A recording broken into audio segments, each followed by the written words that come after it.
Hello! And ayan, may problema. May problema kasi ako. More than 1 month na, hindi pa rin mawala-wala si Ubo. Ayaw niya akong tantanan.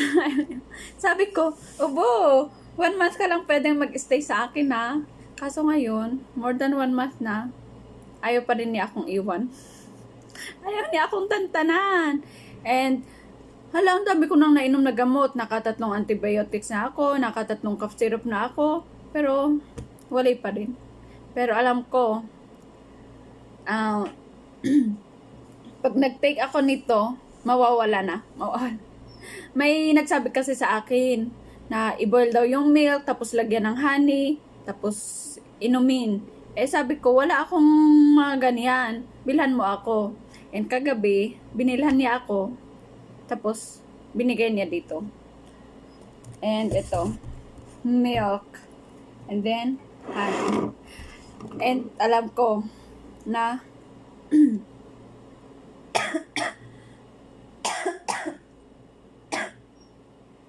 itong si Ubo kasi, ayaw niya akong tantanan. Tuluyan na at akong, kung ano-ano na naman sinasabi ko.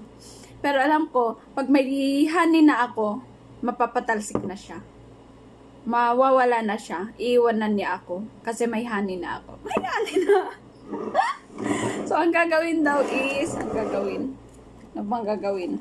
Magpupur daw tayo ng milk.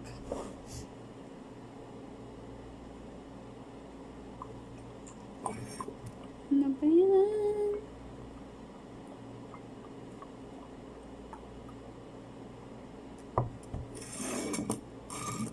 Mag-boil tayo ng milk. Mag-boil. Ibo-boil ko muna. Boil. Bakit kaya ayaw akong tantanan ni Ubon na to? Dami-dami ko ng tinake na gamot, tapos fruits din ako. Basta ang dami-dami ko ng ininom, pero wala pa rin. Pero I believe na pag may honey na ako, mapapatalsik na niya si Ubo. So, ang gagawin daw is, iboboil yon.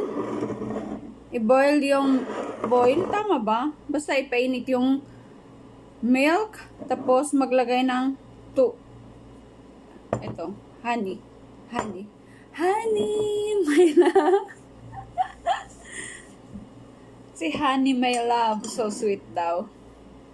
And, oh my gosh, ito ang gagamitin ko. Alam niyo ito. Kabibili ko lang, so hinugasan ko siya. And then, nabitawan ko, buti hindi nabasag. Ang tibay. Dami-dami kong nababasag na baso. Pero yung mga binili ko sa kamsa-kamsa, hindi siya nasisira. Kahit na ilang ulit kong mahulog, tama ba? Basta ganon. And habang inaantay natin kumulo yon, ano pa bang Pero ito hindi gamot to ha. Basta hindi to gamot. Pero alam niyo, ang dami din benefits, tama ba? Benefits ng milk and honey. Ang dami-dami niyang benefits. Isa na doon yung to relieve cough and colds, mga ganon. Pero hindi to gamot. Lang. I-try lang natin. Baka dahil dito, mawala na ang ubo ko. And antayin lang natin yung milk. And ito na yung milk. Oh my gosh. Ito na yung milk. Lagyan lang natin ng honey. Honey, my love.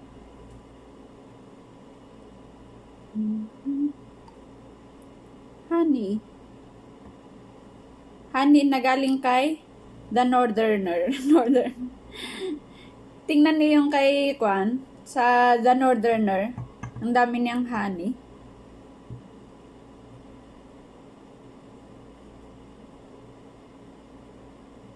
Oh, diba?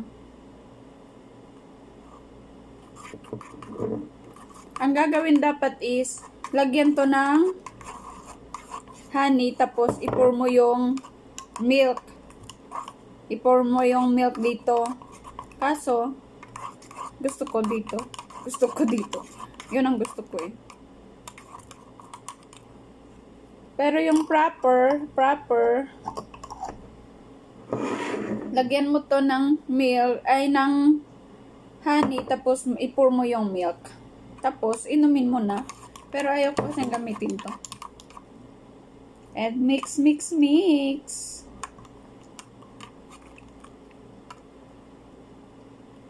O, diba? Ito na ang kape ko. Hindi na, ito na ang kape. Ito na ang drinks ko, hindi na kape. And,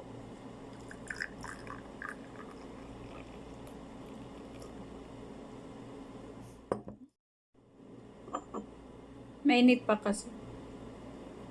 And, tikman nga natin. Tikman natin.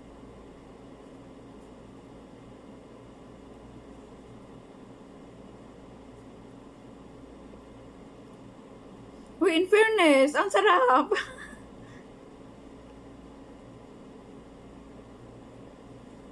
Uy, ang sarap nga.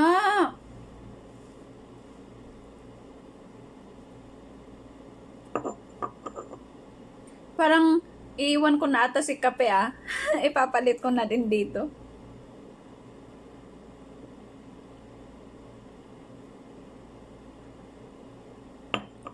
O, diba? Ang sarap.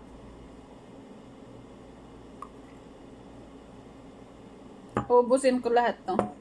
Basta ang kailangan lang ninyo is milk and syempre si honey. And naniniwala talaga ako na pag may honey na ako, mapapatalsik na niya si Ubo. And sana talaga mawala na yung buko. That's all and cheers!